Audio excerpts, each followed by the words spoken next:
guutummaa guututti barataa miiliyoona tokko ol ta'u irraati intarneetii cufee yookiin immoo aksesii intarneetii akka hin arganne godhee yeroo ammaa kanatti gaa barataan haala nama gaddisiisu keessatti barumsa isaa fudhataa jira jechuudha.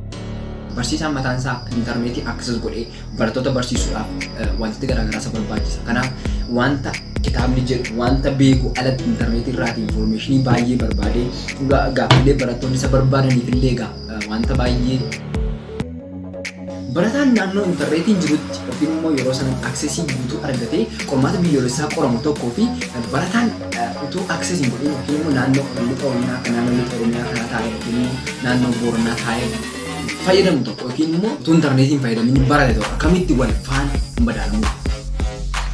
Yookiin immoo uummata miiliyoona 520 irraatii intarneetii kutanii biyyi tokko yookiin immoo kallattii barnootaatiin tarkaanfachaa jirti jechuun gaarii ta'e. Kanaaf mootummaan kan yaada keessa galchee barattoota kan dhuguma qaraan jiraaf utuu yoo gaafateetii akka qaraan jirree beekamu.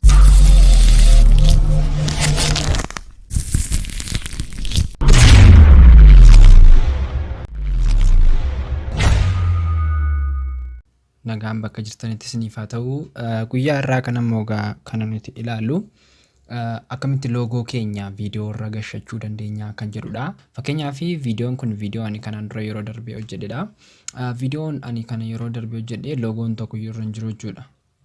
Kanaaf loogoo akkamitti irratti gochuu dandeenya kan jedhu waliin ilaalla. Kanaaf maalti barbaachisaa kan jedhus waliin ilaallaa jechuudha. Jalqaba irratti loogoo keessan irra galchachuudhaaf kan isin barbaachisu loogoo keessan jalqaba hojjetachuun isinirra jira jechuudha. Loogoo keessan kallattii garaa garaatiin hojjechuu dandeessu.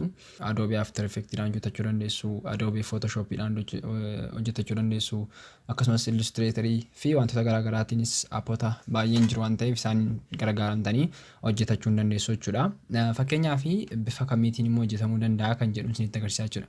Yoo barbaadanii Adobeetiin hojjettanii fakkeenyaaf erga Adobeetiin hojjettanii booda immoo bifa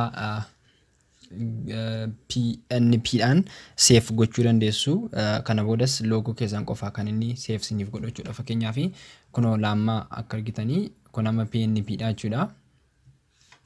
Amma iddoo kanatti akka argitanii kunoo loogoo koo kana Adobeetiin kan inni hojjedhe. Ishee irratti qofa kilik gochuu qabdu. Adobeetiin kan inni hojjedhe. Kanaaf ishee kana qofa waan taateef ishee kana qofa kan inni yoo PNPdhaan seef gootan jechuudha. PNP PGN kan jedhudha. Yaadatti hin qabanne.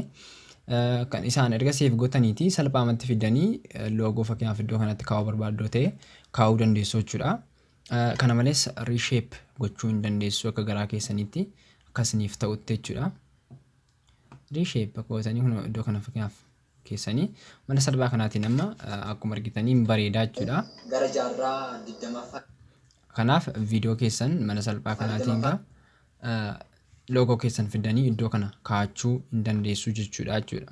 Kanaaf baay'ees waan nama rakkisu miti kuni.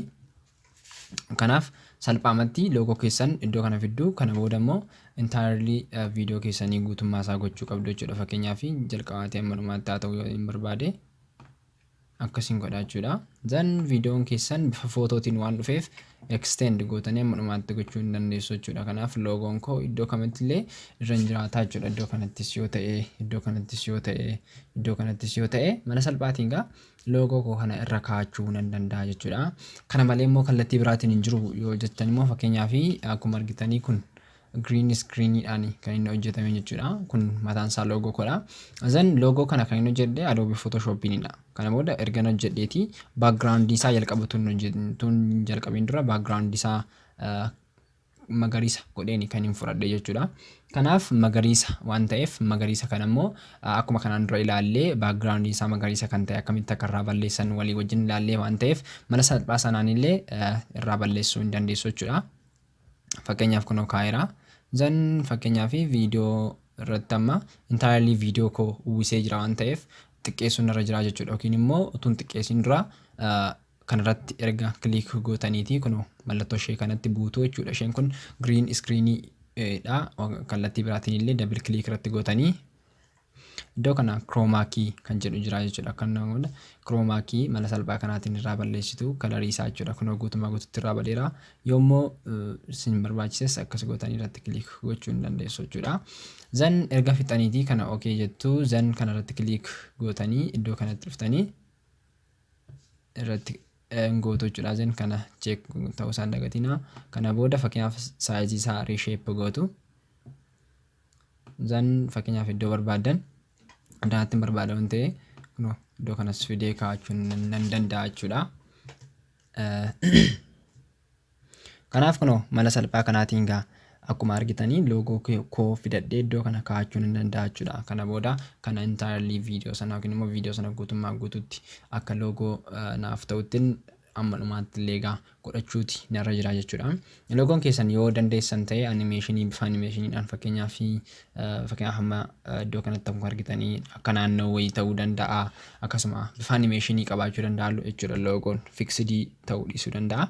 Kanaaf gaa mala salphaa kanaatiin loogoo keessan irratti godhachuu hin dandeessu jechuudha. Viidiyoota keessan irratti fakkeenyaaf warri yuutuubii banachuu yookiin immoo warri banatan mala salphaa kanaatiin gaa loogoo keessan viidiyoo keessan irra kaa'achuu dandeessu jechuudha.